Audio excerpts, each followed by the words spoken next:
At 10 p.m. on a Friday night, the city roads were surprisingly empty, maybe due to the Cricket World Cup playing on TV. Anitha Matthews drove like a maniac, even risking her life to get back home from her investor meeting at the office. She did the 30 kilometers distance in just 25 minutes, but to her it still felt like an eternity, as she was anxious about facing her husband, who must be fuming and waiting at home. Anitha reached and found the house empty and a note from her husband Nikhil on the fridge. The note read, "Taking Anish out for the movie, as you obviously have better things to do. Nick, remember?" The last line was very painful to her, and she collapsed into the couch sobbing. This was his usual way of showing her how grave a mistake she had made, and taking their son out was his way of trying to show her as being the absent parent. Even then, Anitha felt bad that her husband had to cut short his fun night out with his buddies to get home and take her son out on his favorite movie night. This thought made her weep, and she blamed herself for being a bad mother, for never fully living up to her husband's expectations in the 12 years of their marriage, for restarting her career 9 years after having their son, for the anxiety disorder and weird weight gain since her marriage, and so many other bad periods she's been through.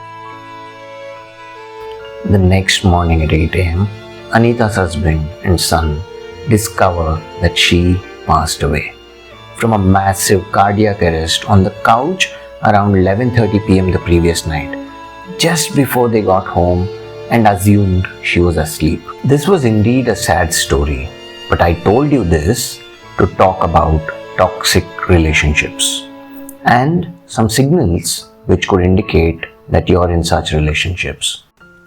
So, what were the signals of a toxic relationship in Anitha's story? First signal, her anxiety about facing her husband at home even when she wasn't at fault. You should always look forward to meeting your loved ones, not experience anxiety.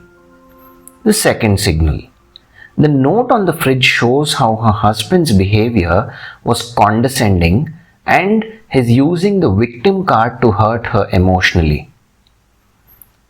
Third signal, her husband's narcissistic tendency in making her feel guilty for not being able to skip an important investor meeting while he only had to miss a fun night out with his buddies, that too for their own son. He always made her feel like she failed to live up to his expectations all through their married life.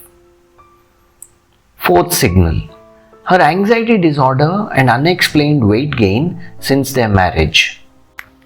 I'm sure by this point you've started thinking about your own relationships and checking for signals. But hear me out. Wait for a moment. These are life-changing and very important decisions that you need to be careful about making.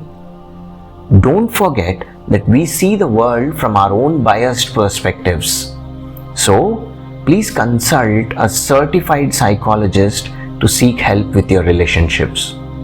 If that is not possible, discuss with the closest elderly family member or guardians that you may have. Friends are often not ideal for these decisions, as they generally don't have any more life experience than you. Not every difficult relationship is a toxic relationship. So, you need to invest a lot of time and effort to figure out if your relationship is a toxic relationship. This was our humble effort in trying to help those who are in toxic relationship identify signals if they already didn't know them. Thank you for watching.